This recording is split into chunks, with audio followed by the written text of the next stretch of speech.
A'udzu billahi minasyaitonir rajim. Bismillahirrahmanirrahim. Assalamualaikum warahmatullahi wabarakatuh. Kembali lagi bersama Mang Sukir di channel Sampul Hitam. Dan untuk kali ini, Mang Sukir akan melanjutkan cerita yang sebelumnya yang berjudul Penumpang Misterius di Kursi Sebelah. Cerita ini ditulis oleh Hanasan. Dan bagi teman-teman yang ingin membacanya secara langsung, teman-teman bisa langsung kunjungi link yang saya sudah siapkan, ada di deskripsi. Dan tak usah berlama-lama, bagaimanakah untuk cerita kali ini? Ini dia kisahnya. Selamat mendengarkan. Apakah dia masih hidup? Aku mengulangi pertanyaan karena tidak mendapat jawaban. Aku mendekat ke arah Dani dan memeriksa denyut nadinya. Aku menarik napas lega saat merasakan denyut nadinya, juga napasnya yang turun naik. Dia masih hidup, ucapku lirih. Arsya terbelalak, seolah tidak percaya dengan apa yang kukatakan. Dia lalu berjongkok di sebelah tubuh Dani dan memeriksanya. Alhamdulillah, dia masih hidup, ucap Arsya. Sebenarnya, apa yang terjadi pada Dani? Tadi, ketika aku mengejarnya, Dani sudah berada di tepi sungai. Dari cahaya senter yang kubawa aku melihat dia sedang bertarung melawan sesuatu. Tapi aku tidak bisa melihat dengan jelas siapa lawannya. Tapi aku sempat mendengar dia berteriak, menyebut nama Gundik Colo. Arsya menceritakan kejadian yang baru saja dialami Dani. Setelah menjeda sebentar, dia melanjutkan ceritanya. Aku yakin yang dia maksud adalah Ajeng Winarsih. Saat aku hendak membantunya, Dani sudah jatuh tersungkur, sementara lawannya menghilang entah kemana. Lanjutnya, di saat Arsya menceritakan kejadian yang menimpa Dani, tiba-tiba dia terbatuk hingga kami sontak melihat ke arahnya. Dani terbatuk beberapa kali. Lalu dia berusaha bangun. Dengan cepat Arsya membantunya untuk duduk. Dan di saat bersamaan, Dani menyemburkan darah segar dari mulutnya. Dengan punggung tangan, dia menyeka mulut yang penuh darah. Ajeng, setan itu lolos lagi, umpatnya. Mas, kamu tidak apa-apa? Tanya Arsya sambil memeriksa tubuh Dani. Aku masih hidup. Jangan khawatir. Aku sudah terbiasa menghadapi hal semacam itu. Padahal, sudah lama aku sudah berusaha menangkapnya, ucap Dani dengan suara serak. Tangannya merobek sisa baju yang menempel di tubuhnya. Bisa kulihat dengan jelas luka sayatan dan bekas cakaran binatang buas di sekujur tubuhnya. Lukanya cukup serius, harus dibersihkan supaya tidak terinfeksi, ucapku. Lalu bergegas bangkit untuk mengambil air hangat dan kain bersih untuk membersihkan luka-lukanya. Saat aku kembali membawa sebaskom air hangat, Dani terkulai pingsan. Anak ini luar biasa, Mbak, ucap Arsya sambil membersihkan luka Dani. Tidak sembarang orang bisa kuat dan selamat saat mendapat luka seperti ini, lanjut Arsya. Benar sekali, luka di sekujur tubuh Dani sangat parah. Beberapa bagian dada dan punggungnya tercabik, seperti baru saja dicakar binatang buas. Dan lukanya lumayan dalam. Belum lagi luka dalam yang dia alami. Aku mengusap wajah kasar, berharap pagi segera tiba. Mbak, Di mana Wildan? Aku melongo. Baru ingat jika Wildan tidak bersama kami beberapa saat setelah Arsya menyusul Dani. Aku menggeleng lemah. Perasaan gelisah, takut dan khawatir bercampur jadi satu. Di mana Wildan sekarang?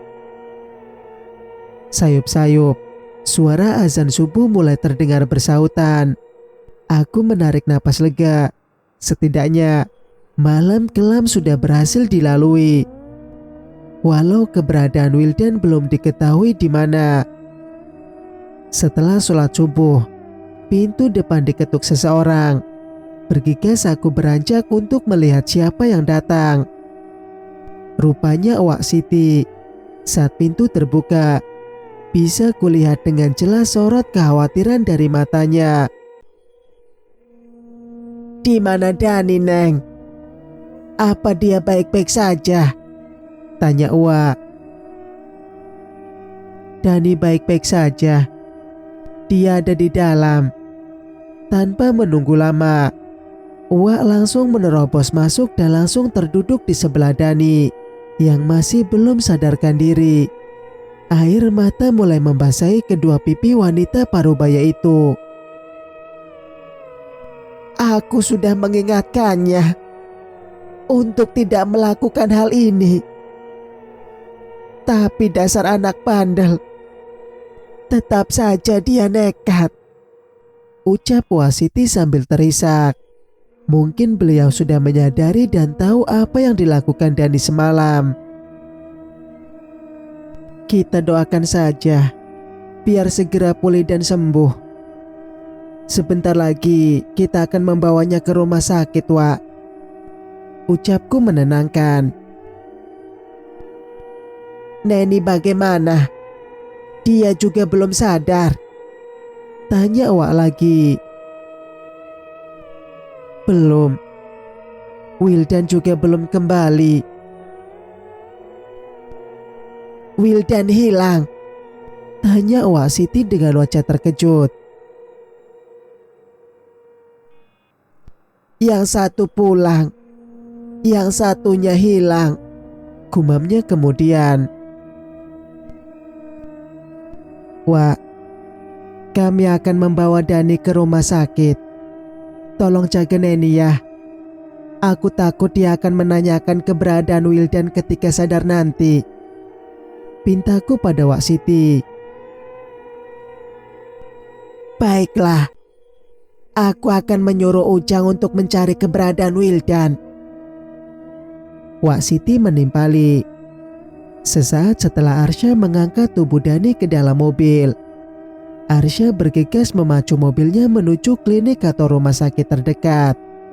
Menurutnya, luka Dani harus segera ditangani oleh medis. Bagaimana dengan Wildan? Kemana kita akan mencarinya? Tanyaku memecah keheningan. Kita akan memikirkannya nanti, setelah Dani mendapat perawatan. Jawab Arsya. Kami sampai di sebuah klinik yang tidak jauh dari rumah mertua, dan Dani langsung dibawa ke UGD. Entah apa yang Arsya katakan saat petugas medis menanyakan tentang luka-luka Dani. Bagaimana Dani? Tanyaku saat Arsya kembali. Luka-lukanya sudah dijahit. Untuk saat ini kondisinya baik-baik saja. Arsya menjeda kalimatnya, lalu melanjutkan. Apakah kamu membawa kunci deposit box itu, Mbak? Tanya Arsya kemudian. Aku mengernyit. Kenapa tiba-tiba Arsya bertanya tentang kunci itu? Namun belum sempat aku menjawab, Arsya kembali berkata, apakah kamu tidak penasaran dengan apa yang disimpan di dalam deposit box itu, Mbak? Aku akan mengantarmu ke bank jika kamu tidak keberatan, ucap Arsya. Aku terdiam sambil berpikir tentang ucapan Arsya. Mungkin dia ada benarnya. Aku harus melihat. apa isi kotak deposit itu, sampai Kak Ais begitu menginginkannya. Baiklah, mumpung masih pagi, ucapku menyetujui. Sebelum berangkat, Arsya berpesan pada perawat di mana Dani dirawat untuk segera menghubunginya jika Dani sudah sadar. Kamu tahu alamatnya? Tanyaku ragu sambil memperhatikan sebuah kertas dan selembar kartu nama. Aku tahu, jawab Arsya datar. Berikan kartu nama itu, Mbak. Lanjut Arsya meminta kartu nama yang kupegang. Menit berikutnya, dia sudah mengobrol dengan seseorang di telepon. Mungkin pemilik kartu nama tersebut. Kulirik arloji di pergelangan tangan. Waktu sudah menunjukkan hampir pukul 9 pagi. Dan mobil Arsya sudah memasuki halaman parkir sebuah bank yang cukup besar. Saat masuk, seseorang dengan setelan jas menyambut kedatangan kami. Setelah mengisi beberapa formulir, laki-laki itu berkata, "Mari ke ruangan saya dulu," ucapnya ramah. Aku mengeluarkan kunci dan sebuah kartu, lalu menyerahkan pada laki-laki yang duduk di depan kami.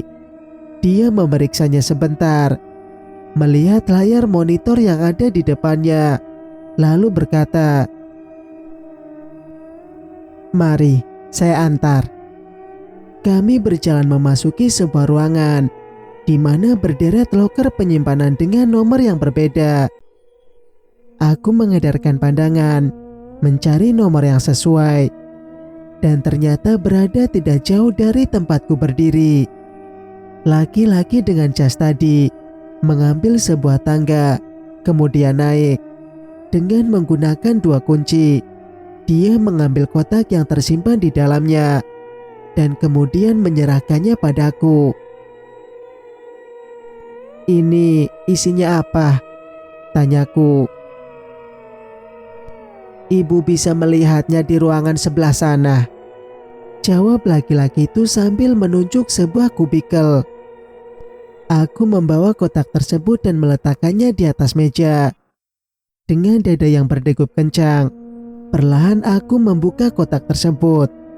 Sebuah amplop besar berwarna coklat dan bungkusan kain berwarna hitam. Namun aku tidak tahu apa isi bungkusan tersebut. "Aku akan mengambil ini semua dan membawanya pulang," ucapku, lalu memasukkannya ke dalam tas punggung. Setelah menyelesaikan semua berkas administrasi, kami keluar dari bank. Saat aku mendorong pintu yang terbuat dari kaca, tiba-tiba seseorang merebut tas yang kubawa. Karena kaget, tas terlepas dari tanganku. "Kak Ais, kembalikan tasku!" teriakku. Kak Ais yang memegang tasku tertati-tati berjalan menggunakan tongkat menjauh dariku. Aku berusaha mengejarnya, akan tetapi entah kenapa, walau hanya dengan 1 kaki dan menggunakan tongkat untuk berjalan, dia bisa begitu cepat menghindar dari kejaran. Beberapa orang yang melihat kejadian tersebut, termasuk petugas keamanan dan juga Arsya, mengejar Kak Ais. Berkali-kali petugas itu menyuruh Kak Ais untuk berhenti, namun dia nekat berlari walau terpincang-pincang. Dan tanpa diduga, sebuah mobil yang hendak masuk ke tempat parkir menghantam tubuh Kak Ais. Tasku yang sempat dia ambil jatuh dengan isi yang berhamburan, termasuk barang-barang yang baru saja kuambil dari deposit box. Tubuh Kak Ais bersimbah darah, dan tepat di sebelahnya, sebuah kain berwarna putih menyembul keluar dari bungkusan kain berwarna hitam. Sebuah kain kafan. Aku masih berdiri mematung melihat tubuh Kak Ais yang bersimbah darah. Sebuah air yang sangat tragis. Setelah sebelah tangan dan kakinya putus karena tersambar kereta, kini sebagian tubuhnya yang masih utuh pun harus mengalami nasib yang sama. Tertabrak mobil saat melarikan diri dari kejaran kami. Darah segar keluar dari belakang kepala Kak Ais. Sementara matanya melotot, seolah tidak rela jika nyawanya harus melayang dalam keadaan seperti ini. Perlahan, aku mendekati jasad Kak Ais, berjongkok dan menutup matanya yang melotot seperti menatapku. Kain kafan yang tersembul keluar dari bungkusan hitam. Ku keluarkan untuk menutup jasadnya. Siapa yang akan menyangka jika warisan yang Bang Iqbal berikan padaku adalah selembar kain kafan. Warisan yang membuat mama mertua harus kehilangan nyawanya karena mempertahankan barang tersebut. Dan siapa yang akan menyangka warisan yang selama ini diinginkan dan dikejar-kejarnya saat ini sudah bisa dikuasai, walau harus membayar dengan sangat mahal, yaitu nyawanya. Mbak, simpanlah kembali barang-barang ini. Setelah itu, kita akan segera pulang, ujar Arsha sambil memberikan kembali tasku. Bagaimana dengan Kak Ais? Tanyaku. Ada perasaan tidak tega jika harus meninggalkannya begitu saja. Aku tadi sudah memberikan keterangan pada pihak berwajib. Nanti akan ada yang mengurusnya. Sebaiknya kita melihat keadaan Dani, sekalian memberitahu orang rumah tentang apa yang menimpa Kak Ais. Aku mengikuti Arsha untuk segera pulang sekaligus melihat keadaan Dani. Arsha benar, aku harus memberitahu orang rumah tentang Kak Ais. Walau bagaimanapun, Kak Ais harus dikubur secara layak, terlepas dari apa yang sudah dia lakukan. Singkat cerita, kami kembali ke klinik di mana Dani dirawat. Saat kami masuk ke dalam ruangan di mana dia berada, pemuda itu ternyata sudah sadar dan duduk menatap ke arah pintu. Secara otomatis, dia mengetahui kedatangan kami. Kalian dari mana? Apakah terjadi sesuatu yang besar? Cecarnya. Bagaimana lukanya, Mas? Arsha memilih bertanya tentang luka yang dia derita dibanding menjawab pertanyaan Dani. Merasa tidak puas dengan respon yang diberikan Arsha, Dani mengusap wajahnya kasar. Lalu tiba-tiba dia memasukkan 2 jari ke dalam mulut, lalu mengeluarkan sesuatu dari mulutnya. Dani menunjukkan gigi yang baru saja dia cabut dari dalam mulutnya. Masih berlumuran darah, hingga membuatku merasa mual saat melihatnya. Gila anak ini, desis Arsha.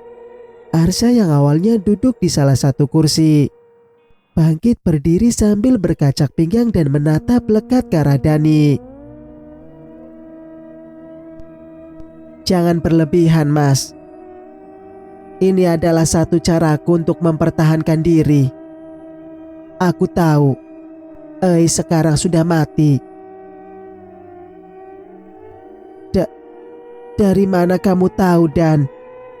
Tanyaku sambil membelalakan mata. Tidak mungkin Dani mengetahuinya dari berita. Aku yakin, karena di ruangan ini tidak ada televisi. Kamu lihat ini, Mbak. Aku bisa melepaskannya dengan mudah. Berarti sudah tidak ada perlawanan, ucap Dani sambil melempar begitu saja gigi yang tadi dia cabut. Aku menelan ludah. Rasa ngeri membayangi pikiran. Bagaimana mungkin pemuda gondrong yang ada di depanku ini bisa mengetahui kematian seseorang hanya dengan menarik salah satu giginya. Arsha hanya menggelengkan kepala sambil memandangi Dani. Kamu sudah kuat kan kalau kita pulang sekarang? Tanya Arsya kemudian.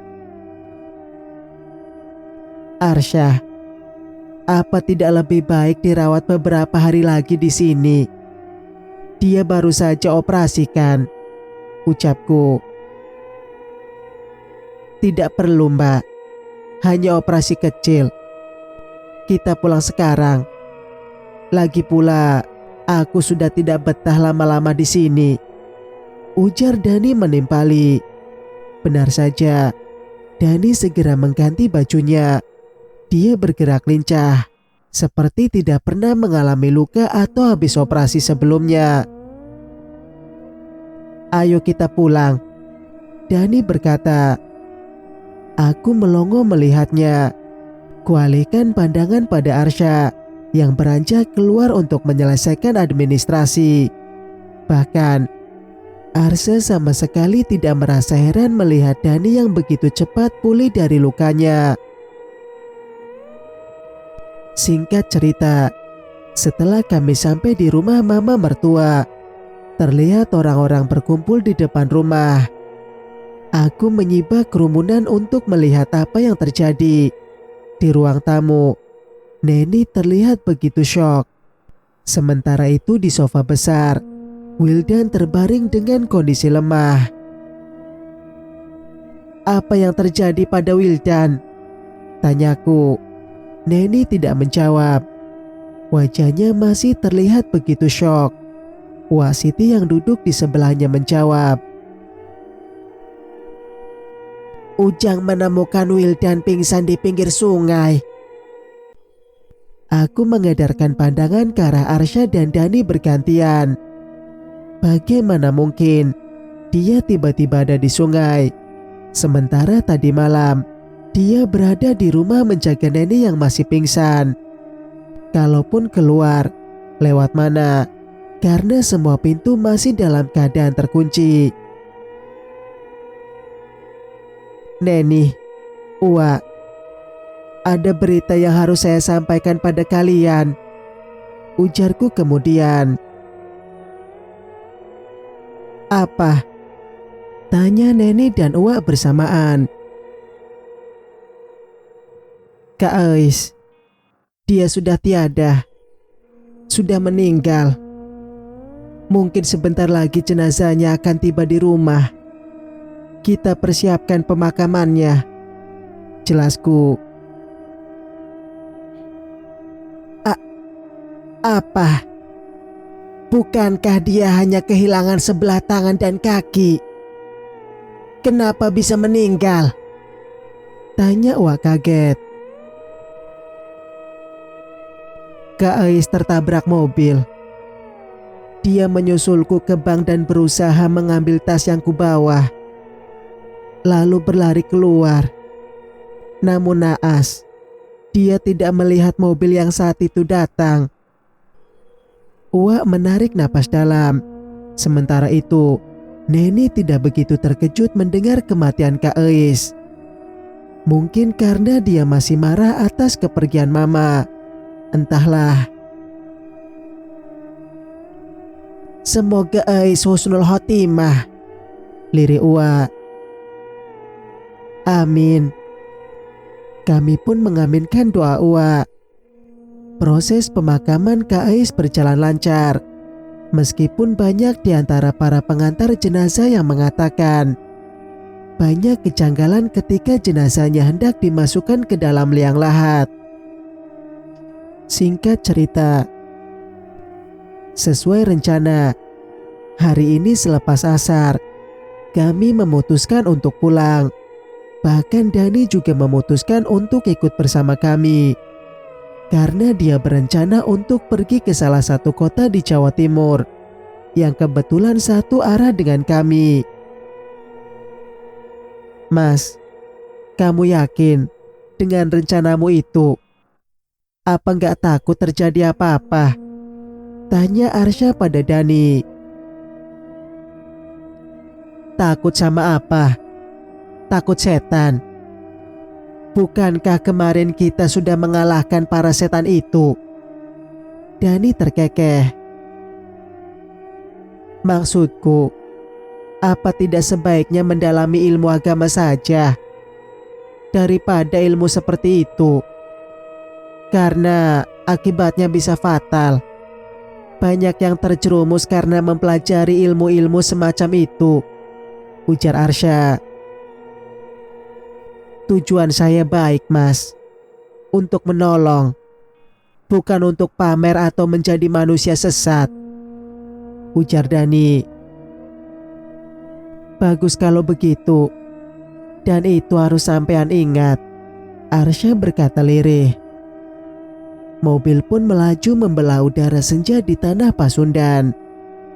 Dani yang duduk di sebelah Arsya tampaknya tertidur. Tidak terdengar lagi suaranya. Arsya sendiri fokus menyetir mobil yang dia kemudikan. Arsya, tadi Uwak berpesan padaku untuk ganti nama saat sampai di rumah. Aku menjeda kalimatku sebentar, lalu melanjutkan. Uwak bilang, ganti nama untuk menghindari dari incaran makhluk gaib. Seperti yang kamu ketahui, kalau aku sebelumnya adalah pengantin Kliwon yang akan ditumbal oleh Bang Iqbal. Mereka tahu namaku, juga wetonku. Untuk itulah, Uwak menyarankan untuk mengganti nama. Disaksikan beberapa warga dengan prosesi sederhana, seperti selamatan bubur merah dan putih. Jelasku. Menurutku itu bagus. Lagi pula, nama Mbak juga pasaran, seloroh Arsya. Aku serius, rajuku. Iya, maaf, Arsya berkata sambil melihat dari spion. Mbak, namanya ganti jadi Azura Angkasa saja, Arsya kembali berkata. Namun nama yang dia beri untukku membuatku mengernyit. Azura Angkasa, itu sih nama anak zaman now, aku terkekeh. Azura dipanggilnya Ara, sedangkan Angkasa nama belakangku. Jika digabung jadi Nyonya Angkasa. Wajahku tiba-tiba menghangat. Sementara itu, Arsya menatapku dari spion sambil tersenyum. Senyum yang sulit untuk artikan. Namun yang pasti, aku menyukai nama yang dia berikan untukku, Nyonya Angkasa.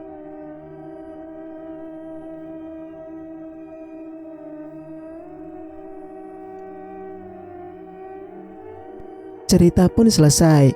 Semoga cerita ini dapat memberikan pembelajaran kepada kita semua. Dan bagi teman-teman yang suka dengan ceritanya, jangan lupa untuk like, subscribe, dan nyalakan notifikasinya agar bisa mendengarkan cerita-cerita berikutnya. Wassalamualaikum warahmatullahi wabarakatuh.